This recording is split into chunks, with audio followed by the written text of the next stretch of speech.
folks.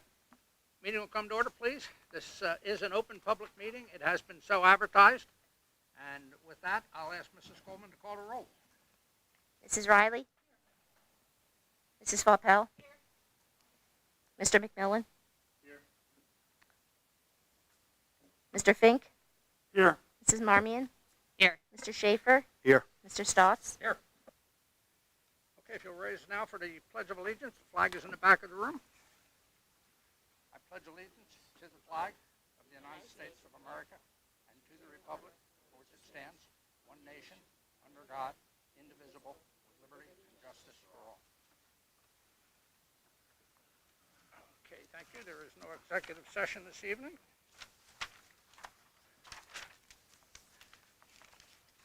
So we'll go to presentations. Mrs. Bolton.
Thanks, Jen.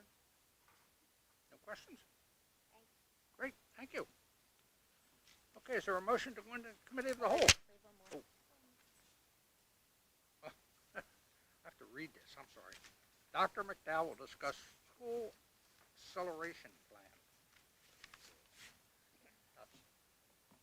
I was doing so good there, too. So good evening.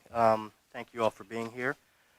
So the concept of learning acceleration is steeped in how do you address pervasive gaps, either as a direct result from the disruption or pre-existing pre-pandemic. So all schools are currently engaged in the development of learning acceleration plans that ask one simple question. How can we help students with gaps from the past succeed today? So learning acceleration is not steeped in remediation, which is going back and covering things that they may have missed in the past. Learning acceleration is looking at what are the required skills to access today's grade level content, and then teaching those discrete skills in order for students to access current grade level standards and content. So some of the overarching expectations is being able to ask, what do we want our students to know? What do we want them to understand? And what do we want them to be able to do? And then also asking questions like, when do we intervene? What does that intervention look like? And at what level of intensity is that intervention offered? Some of the learning strategies include after-school programs, differentiation in the classroom, additional counseling, targeted support and special education. But the most important component is making sure that you have an expert teacher in the classroom. And in order to guarantee that you have an expert teacher, they have to be very clear about what the expectation is, and they have to have ongoing requisite support, and encouragement, and resources in order to tackle those daily challenges. Recommendations around learning acceleration include the removal of any and all deficit language about teaching and learning, starting with the approaches and strategies and interventions that have the greatest potential to accelerate learning beyond 1 year's worth of growth, a focus on implementation of the approach, the strategy, the intervention, or the support, an emphasis on building confidence and credibility, as well as the overall capacity for teachers to do all of these things, in addition to identifying is there impact based on what it is that we're trying to do. And if there is not the impact that we believe, we have to course correct. And then moving beyond simple structures and schedules. So the crux of the research that we're using is based on existing training and professional development that Oaklyn educators have participated in the past, leveraging John Hattie's work on visible learning. Visible learning seeks to answer the question of what works best in education. So they have used millions of research studies in order to identify specific student learning strategies that have the highest ability to accelerate student learning. So all of our schools were asked to identify, looking at their own data, to determine what strategies would be the highest leverage that they could use as the foundation to begin this work. So some of the data that Oaklyn is using to inform their strategies are in math. Based on our assessment data, we identified that over 200 students require additional support in mathematics to varying degrees. In terms of reading and writing, 75 students require additional supports, ranging from some support to extensive support. So we know that looking at math as one of those key levers, we wanted to have a school-wide emphasis on math, and 3 high leverage student learning strategies were identified by the Oaklyn leadership team. 1, student-teacher relationships. 2, deliberate practice. And 3, the integration of prior knowledge, with a goal of there being a school-wide math emphasis during the school day, really focused on identifying what supports that students need, but then also a secondary goal of creating a love of math and a love of learning for mathematical concepts, so that students embrace the new changes coming within their classrooms. In order to prepare for this, additional professional development will be provided to our educators in the areas of learning strategies aligned to literacy and mathematics, in addition to leveled math kits. So these are kits that will allow teachers to have additional tools so that they can differentiate, because not all students need additional support. Some students are on grade level and need to be accelerated. So we need to make sure that there's a practice or an opportunity for all students to see some form of acceleration. In addition to the math kits, we are seeking extended learning opportunities. In the area of literacy, details will follow, but it will be aligned with literacy and reading. And students will have the opportunity to participate after school in some of these programs. In addition to leveraging some of our grant funds for additional technology to ensure that all students have access to quality digital devices, as well as thinking about intervals of celebration of student learning. So the school will be identifying opportunities to celebrate when they've achieved some of those initial goals, and then set new goals, and then celebrate some more. In addition to leveraging the usage of common planning time in order to look at student data, student information, and then to calibrate around the strategies that will lead to greater student outcomes.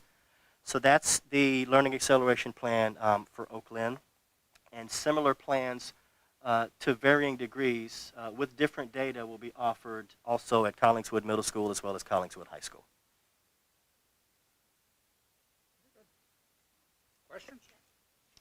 When is it starting? Did I miss that? Sorry. It's already started.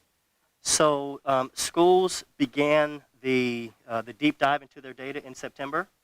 Schools had to submit their learning acceleration plans in October.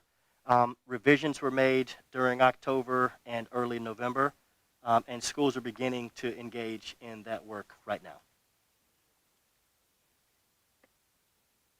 Anyone else? Okay. Dr. McDowell. Now, is there a motion to go into the committee of the whole?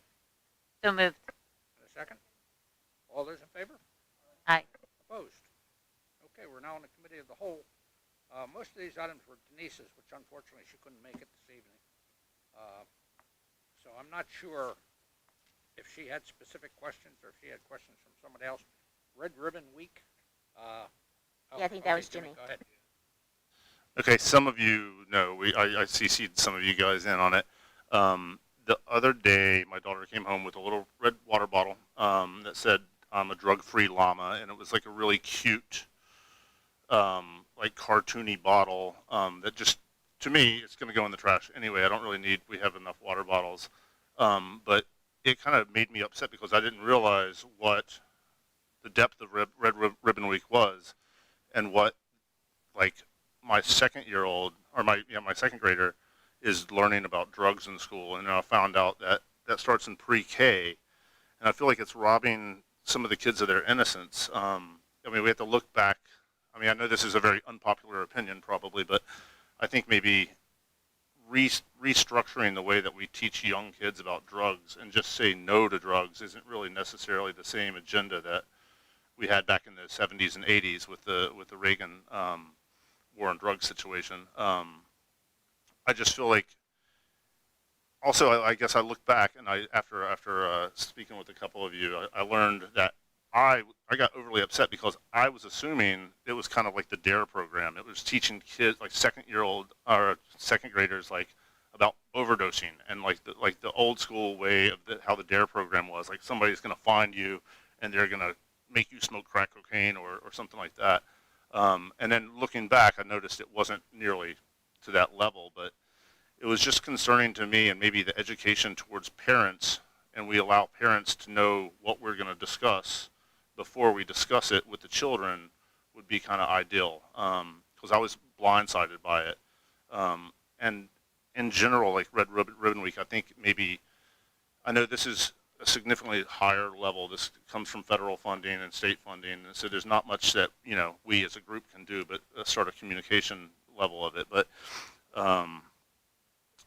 I would like to be able to opt out of getting toys given for that say don't do drugs, be it a water bottle or whatever. I don't need my 2-year-old to take a sip of water every day and think about, oh, I wonder what a drug is, because at the end of the day, I look at it as, if it's in your face for years and years and years and years, and you say, don't do it, you can't eat this chocolate pudding, you can't eat this chocolate pudding, and you don't even know what chocolate pudding is, you've never even seen it. And then 7 years later, there's a pudding palace that opens up, and you're like, oh, I'm going to go in there and check that out. So I think it's just a different way of, I would just like to restructure that as a nation, really, and kind of eliminate some of the war on drugs and kind of redefine the discussion of it. Let's see. And then, yeah, just like teaching us as parents what's going to happen in school, because I didn't know anything. Again, I thought it was going to be like the DARE program. But, I mean, that's really it. It was just kind of struck me blindsided on what was happening on the very infancy level, like pre-K. That's just crazy to me. And the word drugs itself, I mean, we're pressing for vaccines. That's a drug. So mixed messages like don't do drugs, but then you're talking about good drugs in school can confuse a shallow mind, I think. That's really all I have. I don't expect any resolution to this at all. I just wanted to open up the conversation of it, because I feel like there's a better way of doing it, especially after what we've learned with the opioid crisis that we've gotten ourselves into and all the other stuff. There might be a better means of discussion.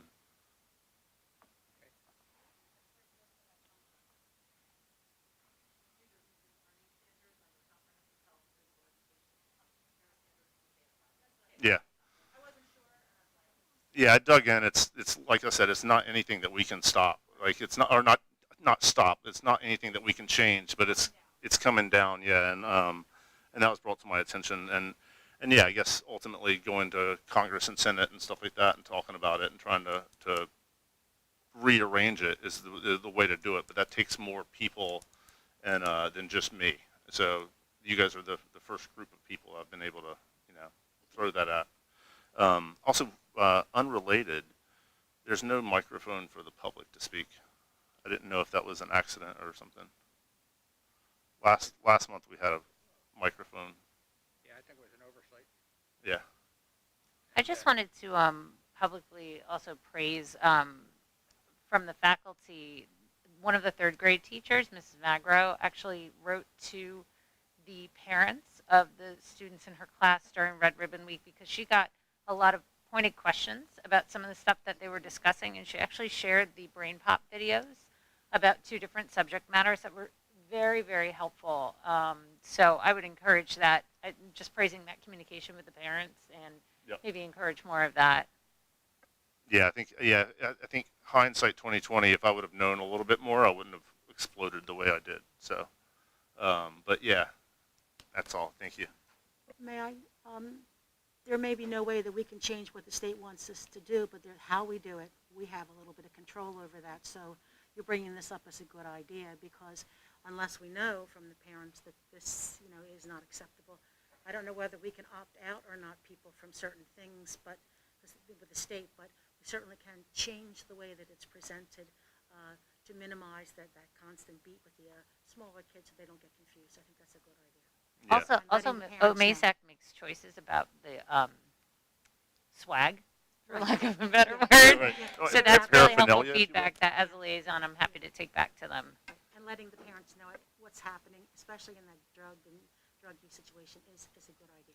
Yeah, I'm gandering into. I have no idea, but I'm gonna guess that was probably $500 worth of water bottles that could have easily went to some other resource that could have been more deserved in the community. So. Just, excuse me, Chris, you raised an interesting point. Is it possible for anybody to opt out of the program individually?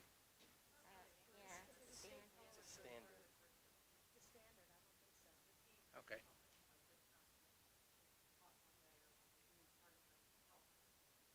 Okay. Yeah, state standards you can't opt out, but the way they're presented, that's usually left up to the school, and we do have some flexibility under that method. So yeah, we could change the way we do it, but it's got to be done. Okay. It's a method.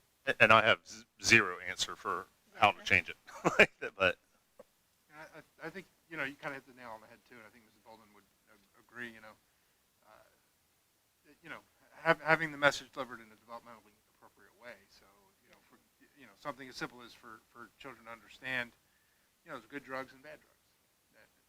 Just One's something that adopted. simple is how it's traditionally presented to the younger children.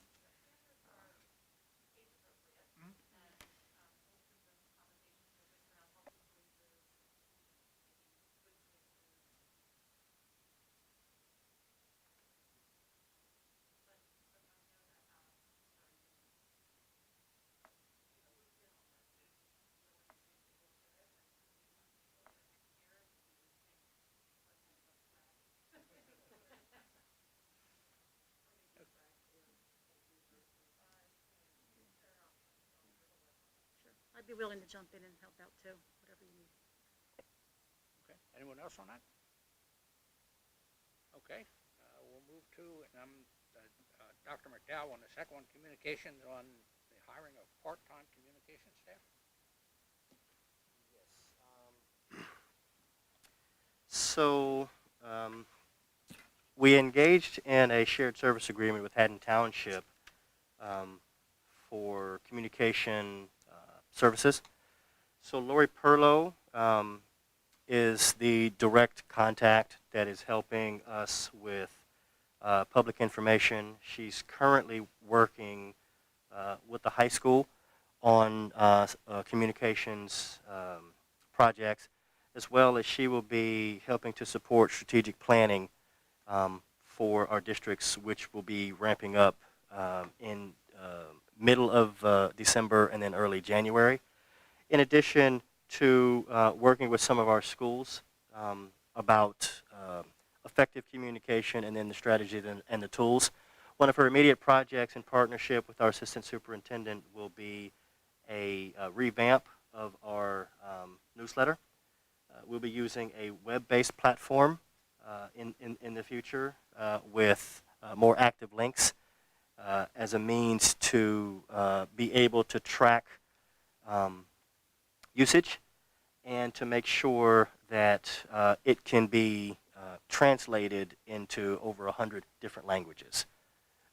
So that's one of the projects that she's working on right now. We have access to that resource for 16 hours or 15 hours a week. Yes. Yes. One question. Is Oaklyn going to have their own strategic planning committee, or are we going to be with the Collingswood group, or how is that going to work? We're going to be working with Bill. We had our meeting at the end of last week with the consultants. So we're going to come back to Bill and kind of figure out what that looks like. But the plan is not to have two separate.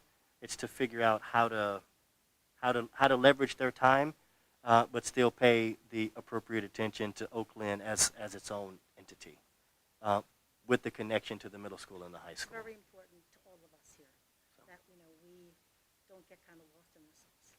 Seriously, 'cause Right. we have some different needs. It's a little bit of a different community, and we'd like to see that we make sure our voice is heard. Okay? Right. So, I'm sorry, I'm not sitting up close enough. Yeah, yeah. But I just said we want to make sure that we're going to be with Collingswood, but we want to make sure that our voices are heard, that we are a different community, and we have some needs that we have to make sure that we get involved in this from us, because without the strategic planning, you really can't move forward with some of your ideas. So we've got to make sure that we're heard. So I'll be part of the community if you want me to be. I've been on it before, so if you need somebody from our area, I'm willing to help. So put my name down. On 3 days, nights, and weekends, okay? And I know that's what it takes. Volunteer. That's is. what it takes. Seriously.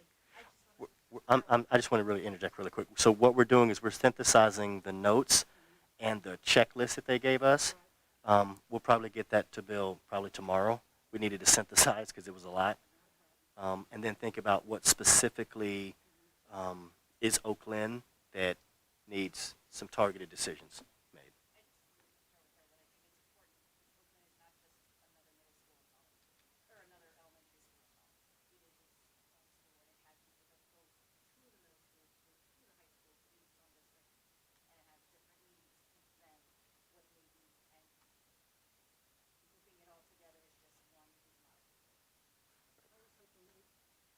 I was hoping that we'd be able to have our own, but I guess the state doesn't allow that because we're connected to Collingswood. I don't know. No, it's allowed. I mean, there's just a cost associated with it.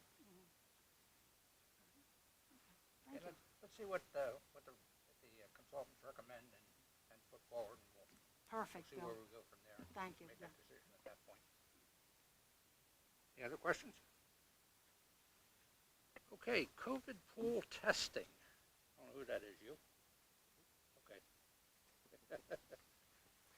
So we're now in week 4 of pooled testing. So far, the pooled testing has identified roughly 5 students between all of the campuses that have tested positive. We're on average we're testing anywhere from 125 to 185 students per week. We will be increasing the number of testing because of the winter sports. Winter sports, the recommendation from the Department of Health is that all students participating in indoor winter sports, unmasked, should be tested weekly. The benefit is that half of our winter sports athletes are fully vaccinated and will be excluded from pooled testing. And then the other students, we are seeking to restructure the way that our staff are being tested to allow for an online telehealth appointment to allow more flexibility for the staff who are participating so that they don't have to come to a specific location at a specific time. They now have 6 days a week and 12 hours a day, so to make it more convenient for our staff. But then that frees up the time in the morning for student athletes in those winter sports. So we're shifting some of the adults moving more towards students so that they're not missing class. Students that are fully vaccinated do not participate in the testing program. And that's true for the student athletes as well? That's correct, yes. Any other questions? Okay, moving right along to COVID mitigation strategies. I'm sure this is Dr. McDowell.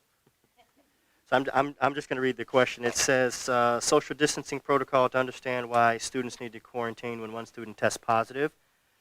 This is uniquely an elementary school problem. In an elementary school, well, I guess it's probably important to start with the guidance from the Department of Health and the CDC. So whenever students are closer than 6 feet unmasked, they are considered a close contact if a student is COVID positive. In our elementary classrooms where students are drinking, where students are eating breakfast in the classroom, students are in small targeted cohorts, we are erring on the side of caution, opposed to allowing us to second guess whether or not students had any level of interaction with that student during the course of a 7-hour period. 7-hour day.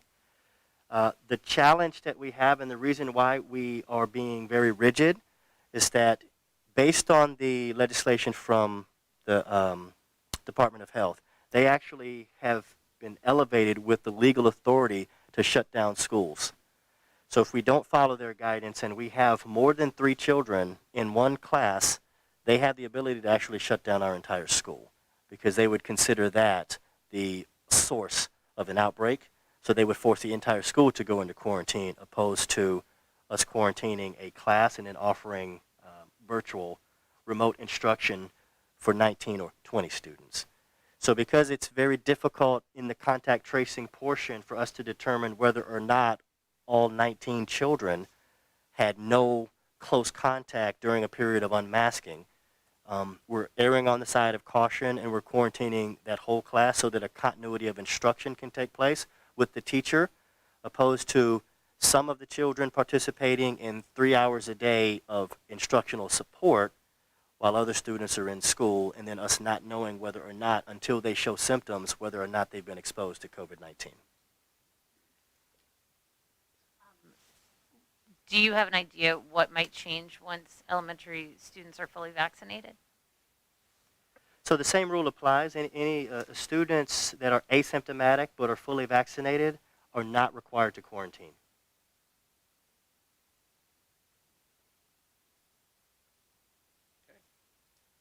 Any other questions?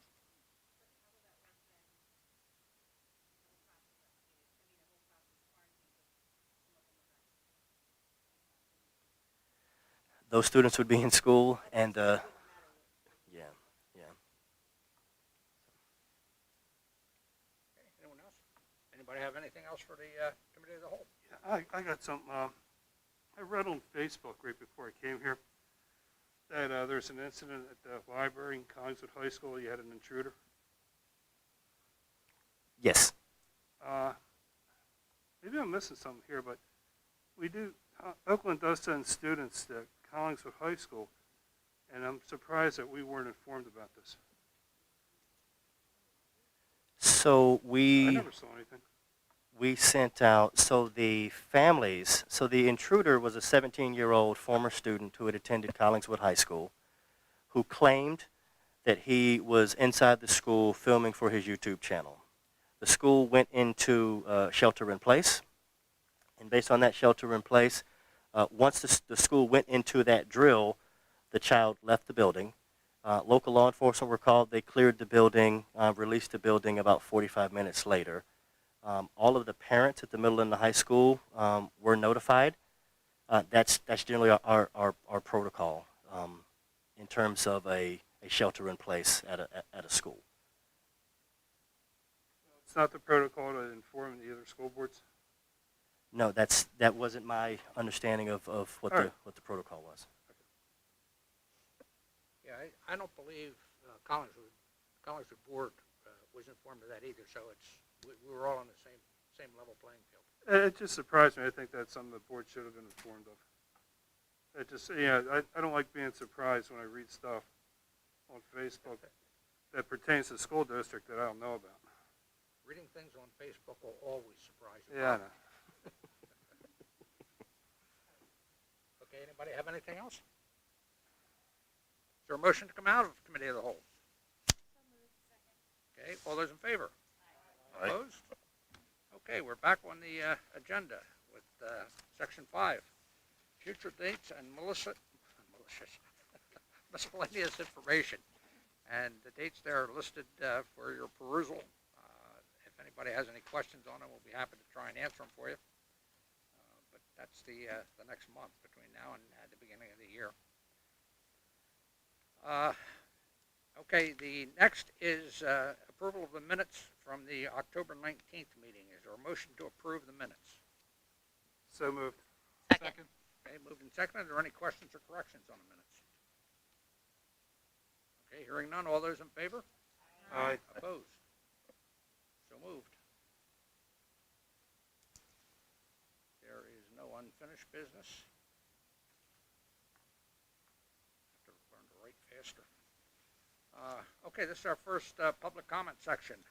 This is for agenda items only. There'll be another opportunity later in the meeting to address anything else that you would like. But at this point, if you have anything to bring to the board, please stand up, give us your name and address. Try and keep your comments to 5 minutes or less, and we'll have a microphone here for you in just a minute. I hope.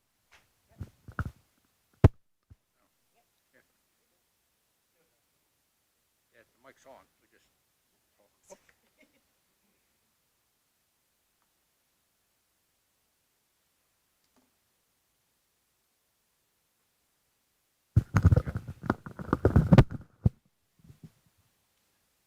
Okay, now we're all set. Does anybody have anything to bring to the board?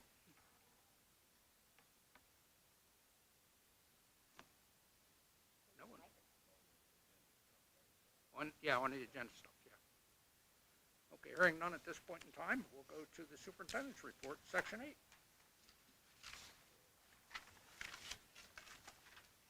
8. Miss Principal Bolden, I just want to verify. I believe I'm looking at a typo. October 2021 enrollment, I believe, is 273, not 473? Okay. Okay. So section 8.01, October 2020 enrollment was 274. October 2021, 273. 8.02, the school safety drill report is attached. There are no suspensions to be reported. 8.04, the HIB report for November was presented by Principal Bolden and is also attached. And then the child study team report is attached for October of 2021. Okay, thank you, sir. Okay, section 9, the liaison reports. The PTA, Denise, as I say, is absent tonight. Is there anything that anybody wants to bring on behalf of Denise? I was there, so I can share that there's a meeting on November 2nd, and we discussed a lot of things going on, including participation in the Collingswood Holiday Parade, talking about there's going to be a holiday shop, a Save Around coupon book, Amazon Smiles. Sorry for not being better prepared. They're doing very creative, wonderful things. Memory test. Yeah, and there's a blood drive coming up that I'm happy to share. That's January 29th.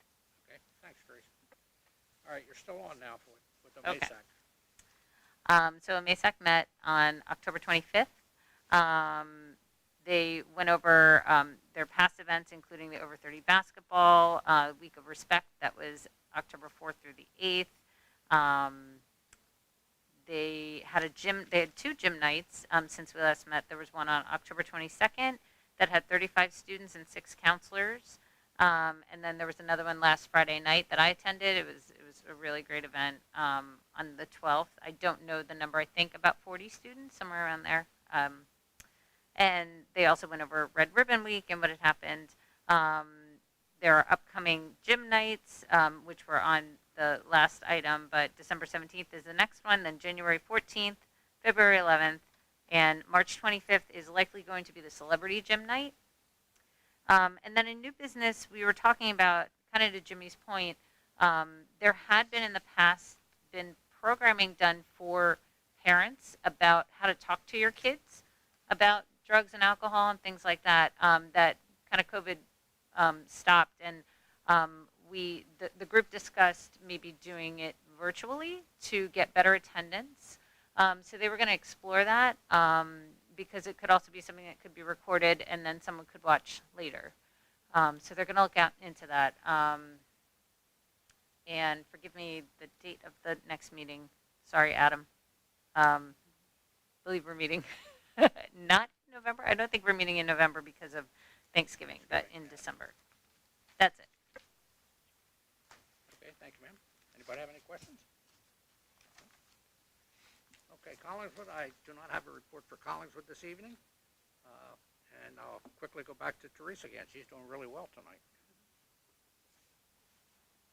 So the Oaklyn Education Foundation has not met since our last meeting, but we were, the Gertrude Hawk chocolate sale ended on November 8th. I'll have numbers and report on that at the next meeting, and we're planning our next meeting, hopefully in December, and recruiting some new members to help us out. And that's about it. Very good. Thanks, Teresa. Okay, Business Administrator Board Secretary's report. Beth Ann. This evening, I'm going to be seeking approval for your October monthly transfers, your October Secretary Treasurer's reports, cash reports, your October purchase orders, as well as... Oh, it went off again. Oh, did somebody not turn off? All right, okay. Sorry. But trying where I left off. The October purchase orders, and a list of the warrants to be paid tomorrow morning. And that's it. Short month. Okay, thank you. Okay, Finance Facilities and Shared Services. Teresa, you're back on again. Okay, 11.01 is the approval of transfers as Ms. Bolden just presented. 11.02 is the board secretary's certification of no over expenditures. 11.03 is the board certifications of no over expenditures. 11.04 is the approval of the secretary and treasurer's reports as just presented by Mrs. Coleman, not Bolden, sorry. 11.05 are the purchase orders. 11.06 are the month's warrants. And that's it. We're looking for approval of 11.01 through 11.06. Okay, easy month. Is there a motion to approve those items? Second, son.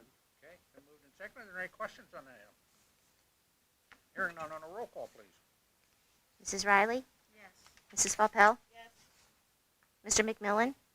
Mr. Tavy? Yes. Mr. Fink? Yes. Mrs. Marmion? Yes. Mr. Schaefer? Yes. Mr. Stotts? Yes. Okay, section 12 is the curriculum committee with Mrs. Butzko. There are no field trips at this point in time. And on the preschool, I'll ask Dr. McDowell to give a real quick update on what you wanted to discuss in Yes, there. we're seeking approval on section 12.02, the preschool plan. I'm actually going to ask our assistant superintendent to come and give a update on the preschool operations.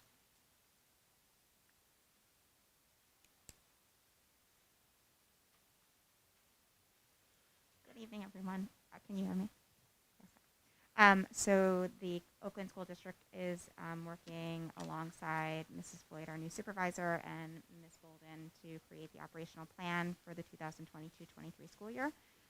During this next school year, we are hoping to continue to maximize our universe for preschool enrollment by adding an additional classroom at Oaklyn if possible, and if the Department of Education will approve that. So the current plan is to increase preschool enrollment. If we are able to obtain that enrollment and have the number of classes, we will actually reach our universe for preschool in the Oaklyn School District, which would be very exciting. So that is the update. Thank you very much, Jen. Any questions on it? ma'am. Is there, this might be a dumb question, is there room for another, that's great. Anything else?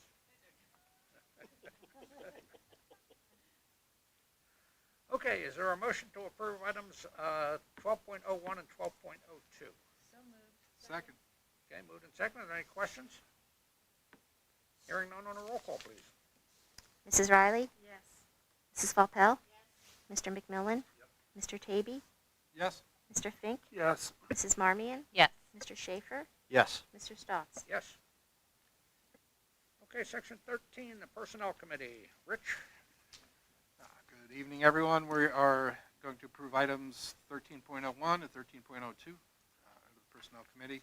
13.01 is the approval of additional hours for music lessons for Ms. Ludwig, and 13.02 is the approval of substitutes and tutors.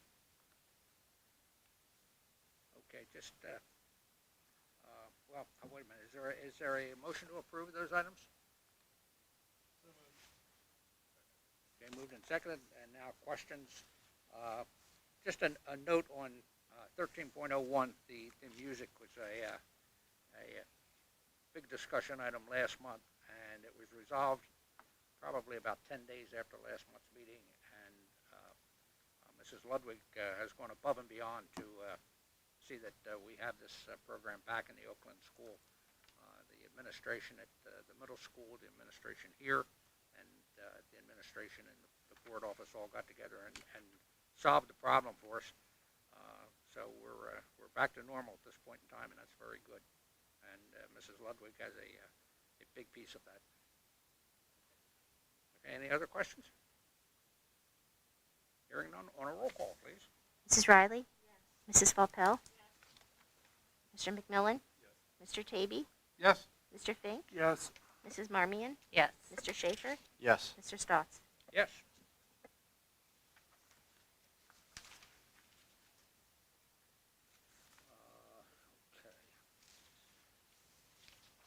Okay, section 14 is policy. Dr. McDowell. Policies requiring a second read. Policy 155, board committees, revised. 2425, a emergency virtual or remote instruction program, that is new. 5751, sexual harassment of students, is revised. And policy 7510, use of school facilities, is also revised under section 14.01. Under 14.02 is the regulation for policy 5751 for sexual harassment of students. We are seeking approval for item 14.01 and 14.02, which would be the second read of policies and the regulation. Okay, just a question. 1403, there were nothing reported under HIB, I guess that is, huh? Right, last month. For last month. For last month, you don't need that approved or anything? No. Okay. Okay. Is there a motion to approve 1401 and 1402? So moved. Okay, moved and seconded. Any questions? Okay, on a roll call, please. Mrs. Riley? Mrs. Valpel? Mr. McMillan? Mr. Tavy? Yes. Mr. Fink? Yes. Mrs. Marmion? Yes. Mr. Schaefer? Yes. Mr. Stotts? Yes.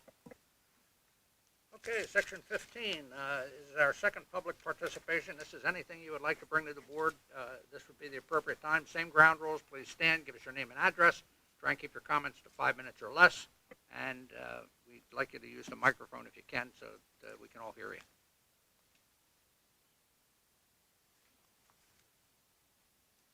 Good evening. My name's Sean Fadigan, 307 West Oakland Avenue. The matter here tonight, I'd like to start with an issue that my wife Kelly spoke about last month with you guys.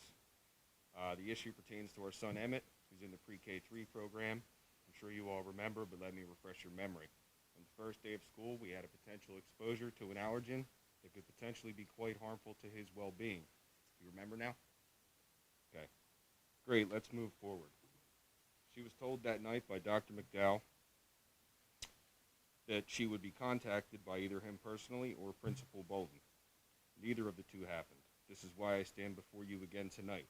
We were supposed to have a meeting to discuss the course of action that takes place within the school if my son or any other child in the school are exposed to a potentially life-threatening allergen that would require the use of an EpiPen.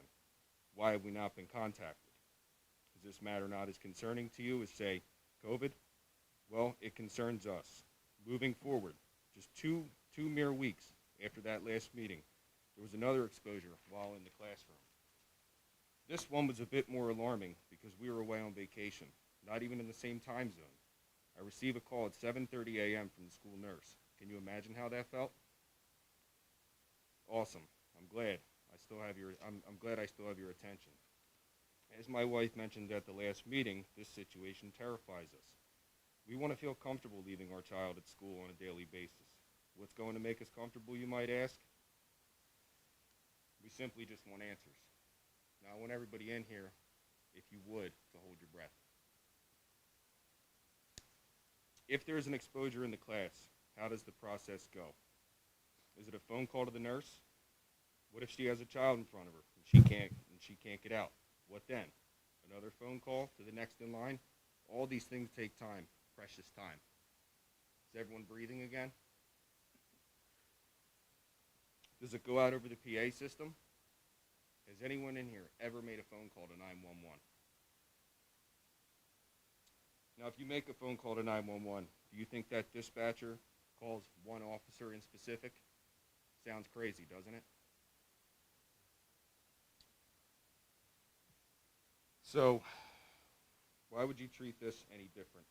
These things could potentially be life-threatening. So why treat it as it hasn't happened yet? In the words of Principal Bolden from the last meeting, one is too many, so why wait? The course of action should be swift and seamless. In closing, I'd like to say we are not taking a back seat on this. If no action is taken, I will be back again next month to ask why again. As far as the call we were supposed to receive, I'm glad I didn't hold my breath. Thank you. Okay, thank you, Mr. Fadigan. Thank you. I would think the nurse, whatever the regulations are for the nursing care, would cover this sort of thing. That's a question.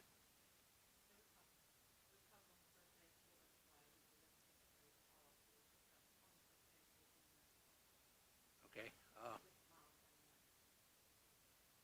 Okay.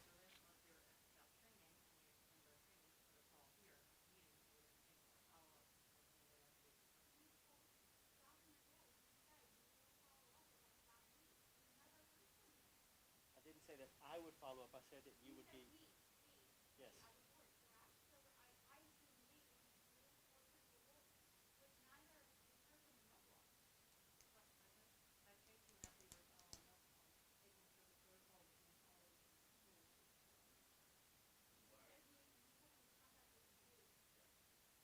You will be contacted tomorrow. You'll be contacted tomorrow. Okay. Some of this must work. If you did get a phone call at 7:30 in the morning from the nurse.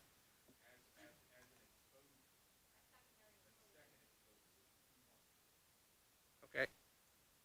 But the nurse was on the case. Correct.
understand your concerns. I really do.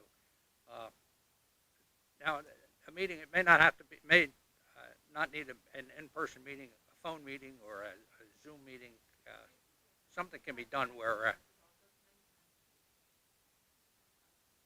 okay, so, and, okay, and who will be contacting Mrs. Fadigan tomorrow morning?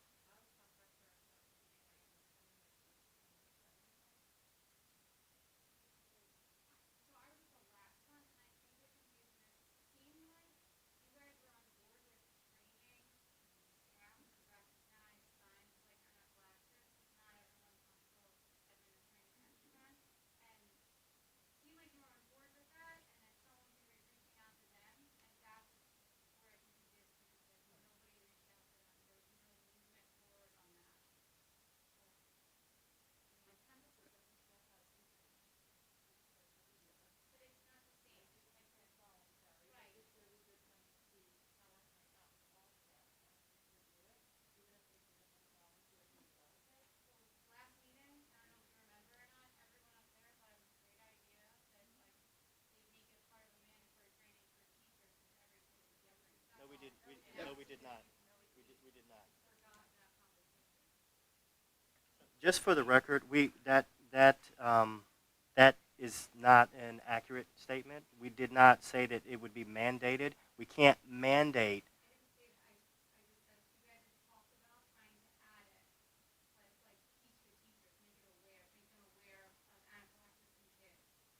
May I interject? I remember that we discussed that we were going to add it in the fall when the teachers come in for their training, that we were going to get more in depth with it, but I don't remember, and I don't think we said we were going to do anything right now, which is a problem for you, I know. Okay, so that has to be resolved. Okay, now, That has to be resolved. I'm sorry, Jen, are you going to contact Mrs. Fadigan tomorrow morning? Yes. Or the nurse? To, if nothing else, to set up a meeting where everybody can get in the same room.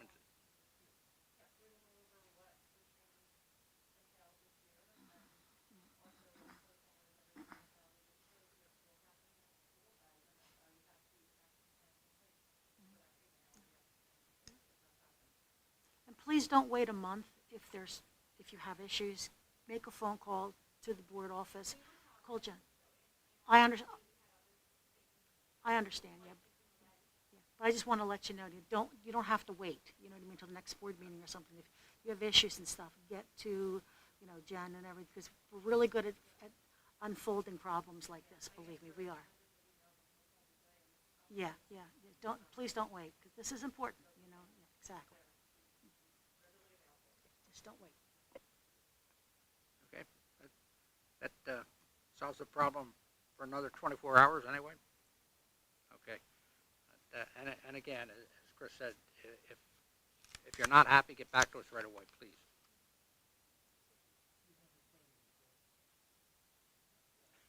Yeah.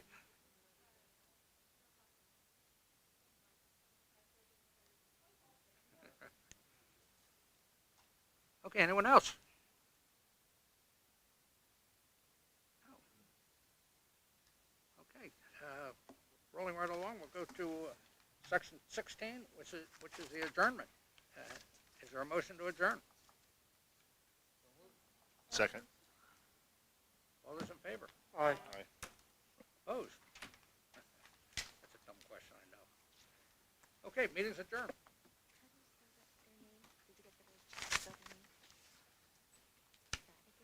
Yeah.